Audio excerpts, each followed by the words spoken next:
ओम साई राम। अध्याय 46। बाबा की गया यात्रा, बकरों की पूर्व जन्म कथा। इस अध्याय में श्यामा की काशी, प्रयाग व गया की यात्रा और बाबा किस प्रकार वहां इनके पूर्व ही अथवा चित्र के रूप में पहुंच गए तथा दो बकरों के गत जन्मों के इतिहास आदि का वर्णन किया गया है। प्रस्तावना। हे साई, आपके श्रीचरण धन्य है और उनका स्मरण कितना सुखदायी है। आपके भव भय विनाशक स्वरूप का दर्शन भी धन्य है, जिससे फलस्वरूप कर्म बंधन छिन्न भिन्न हो जाते हैं। यद्यपि आप हमें आपके सगुण स्वरूप का दर्शन नहीं हो सकता, फिर भी यदि भक्तगण आपके श्री चरणों में श्रद्धा रखे तो आप उन्हें प्रत्यक्ष अनुभव दे दिया करते हैं। आप एक अज्ञात आकर्षण शक्ति द्वारा निकटस्थ या दूरस्थ भक्तों को अपने समीप खींचकर उन्हें एक दयालु माता की नाई हृदय लगाते हैं। हे साई, भक्त नहीं जानते कि आपका निवास कहाँ है, परंतु आप इस कुशलता से उन्हें प्रेरित करते हैं, जिसके परिणाम स्वरूप भासित होने लगता है कि आपका अभय हस्त उनके सिर पर है और यह आपकी ही कृपा दृष्टि का परिणाम है कि उन्हें अज्ञात सहायता सदैव प्राप्त होती रहती है। अहंकार वे वशीभूत होकर उच्च कोटि के विद्वान और चतुर पुरुष भी इस भवसागर की दलदल में फंस जाते हैं। परंतु हे साई, आप केवल अपनी शक्ति से असहाय और सहृदय भक्तों को इस दलदल से उबार कर उनकी रक्षा किया करते हैं। पर्दे की ओट में छिपे रहकर आप ही तो सब न्याय कर रहे हैं, फिर भी आप ऐसा अभिनय करते हैं जैसे उनसे आपका कोई संबंध ही न हो। कोई भी आपकी संपूर्ण जीवन गाथा न जान सका। इसलिए यही श्रेयस्कर है कि हम अनन्य भाव से आपके श्री चरणों की शरण में आ जाएं और अपने पापों से मुक्त होने के लिए आपका ही नाम स्मरण करते रहे। आप अपने निष्काम भक्तों की समस्त इच्छाएं पूर्ण कर उन्हें परमानंद की प्राप्ति करा दिया करते हैं। केवल आपके मधुर नाम का उच्चारण ही भक्तों के लिए अत्यंत सुगम पथ है। इस साधन से उनमें राजसिक और तामसिक गुणों का ह्रास होकर सात्विक और धार्मिक गुणों का विकास होगा। इसके साथ ही साथ उन्हें क्रमशः विवेक, वैराग्य और ज्ञान की भी प्राप्ति हो जाएगी। तब उन्हें आत्मस्थित होकर गुरु से भी अभिन्नता प्राप्त होगी और इसका ही दूसरा अर्थ है गुरु के प्रति अनन्य भाव से शरणागत होना। इसका निश्चित प्रमाण केवल यही है कि तब हमारा मन स्थिर और शांत हो जाता है। इस शरणागति, भक्ति और ज्ञान की महत्ता अद्वितीय है, क्योंकि इनके साथ ही शांति, वैराग्य, कीर्ति, मोक्ष इत्यादि की भी प्राप्ति सहज ही हो जाती है। यदि बाबा अपने भक्तों पर अनुग्रह करते हैं तो वे सदैव ही उनके समीप रहते हैं, चाहे भक्त कहीं भी क्यों न चला जाए, परंतु वे तो किसी न किसी रूप में पहले ही वहां पहुंच जाते हैं। यह निम्नलिखित कथा से स्पष्ट है। गया यात्रा। बाबा से परिचय होने के कुछ काल पश्चात ही काका साहब दीक्षित ने अपने ज्येष्ठ पुत्र बापू का नागपुर में उपनयन संस्कार करने का निश्चय किया और लगभग उसी समय नाना साहब चांदोरकर ने भी अपने ज्येष्ठ पुत्र की ग्वालियर में शादी करने का कार्यक्रम बनाया। दीक्षित और चांदोरकर दोनों ही शिरडी आए और प्रेमपूर्वक उन्होंने बाबा को निमंत्रण दिया।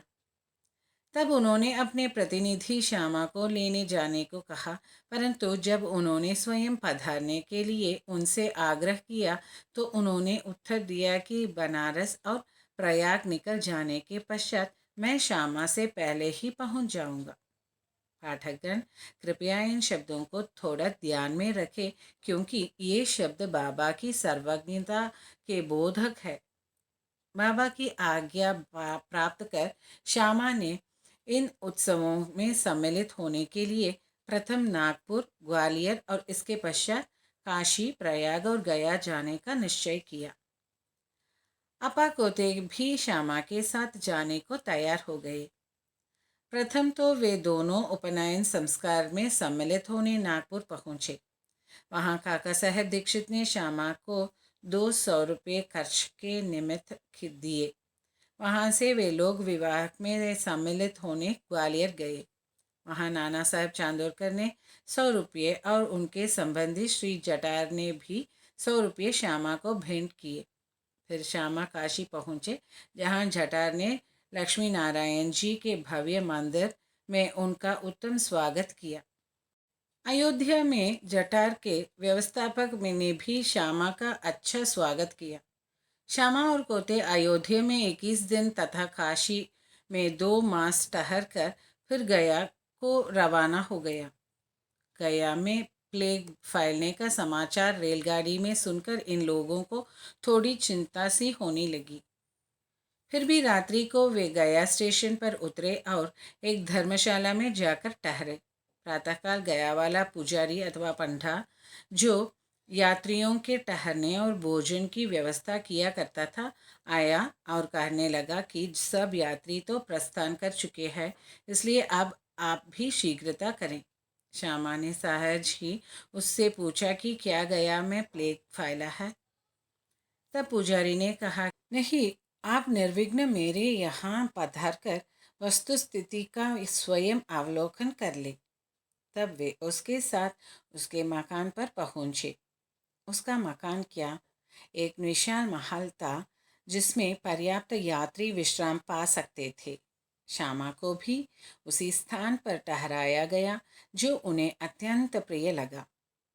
बाबा का एक बड़ा चित्र, जो कि मकान के अग्निम भाग के ठीक मध्य में लगा था, देखकर वे अति प्रसन्न हो गए। उनका हृदय भर आया और उन्हें बाबा के शब्दों की स्मृति हो आई कि मैं काशी और प्रयाग निकल जाने के पश्चात श्यामा से आगे ही पहुंच जाऊंगा। श्यामा की आंखों से अश्रुओं की धारा बहने लगी और उनके शरीर में रोमांच हो आया तथा कंठ रुंध गया और रोते रोते उनकी गिगियां बंध गई। पुजारी ने श्यामा की जो ऐसी स्थिति देखी तो उसने सोचा कि यह व्यक्ति प्लेग की सूचना पर भयभीत होकर रुदन कर रहा है, परंतु श्यामा ने उसकी कल्पना के विपरीत ही प्रश्न किया कि यह बाबा के चित्र तुम्हें कहाँ से मिला।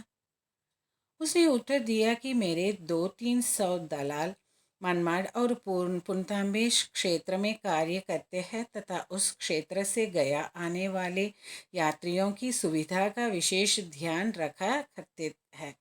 वहाँ शिरडी के साईं महाराज की कीर्ति मुझे सुनाई पड़ी। लगभग 12 वर्ष हुए मैंने स्वयं शिरडी जाकर बाबा के श्री दर्शन का लाभ उठाया था और वहीं श्यामा के घर में लगे हुए उनके चित्र से मैं आकर्षित हुआ था। तभी बाबा की आज्ञा से श्यामा ने जो चित्र मुझे भेंट किया था, यही वही चित्र है। श्यामा की पूर्व स्मृति जागृत हो आई और जब गया वाले पुजारी को यह ज्ञात हुआ कि ये वही श्यामा है जिन्होंने मुझे इस चित्र द्वारा अनुग्रहित किया था और आज मेरे यहाँ अतिथि बनकर ठहरे हैं, तो उसके आनंद की सीमा न रही। दोनों बड़े प्रेम पूर्वक मिलकर हर्षित हुए।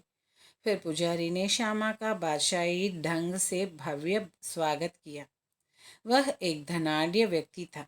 स्वयं डोली में और श्यामा को हाथी पर बिठाकर खूब घुमाया तथा हर प्रकार से उनकी सुख सुविधा का ध्यान रखा।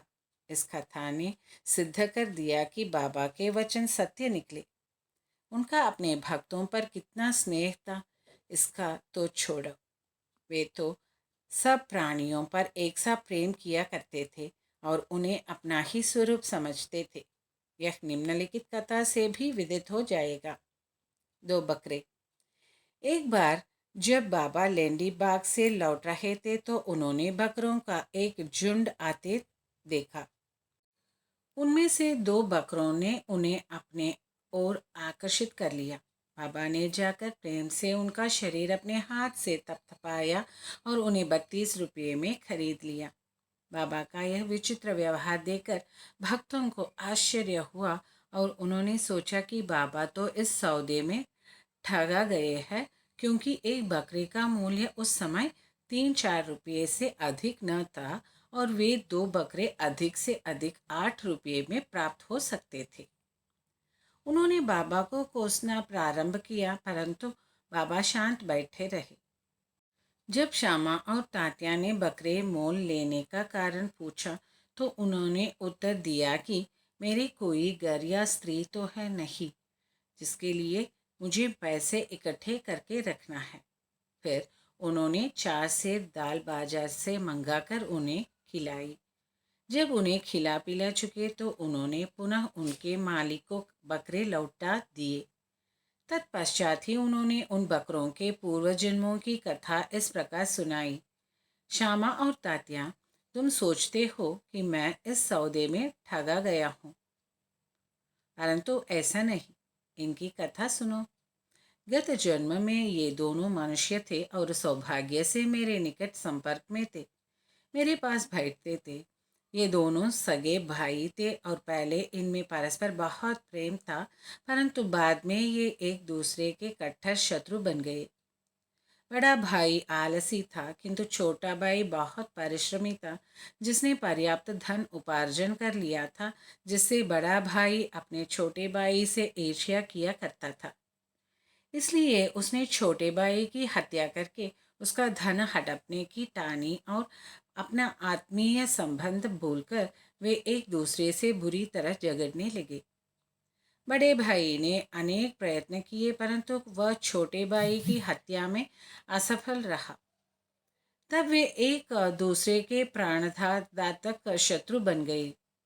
एक दिन बड़े भाई ने छोटे भाई के सिर पर लाठी से प्रहार किया। तब बदले में छोटे भाई ने भी बड़े भाई के सिर पर कुल्हाड़ी चलाई और परिणाम स्वरूप वही दोनों की मृत्यु हो गई। फिर अपने कर्मों के अनुसार ये दोनों बकरे की योनि को प्राप्त हुई। जैसे ही वे मेरे समीप से निकले तो मुझे उनके पूर्व इतिहास का स्मरण हो आया और मुझे दया आ गई।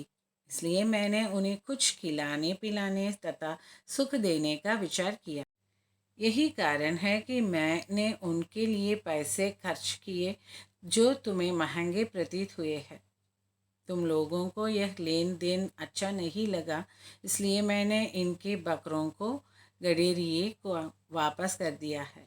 सचमुच बकरे जैसे सामान्य प्राणियों के लिए भी बाबा को बेहद प्रेम था। श्री सद्गुरु साईनाथ अर्पणमस्तु। शुभम भवतु। ओम साई राम, जय साई राम, जय जय साई राम।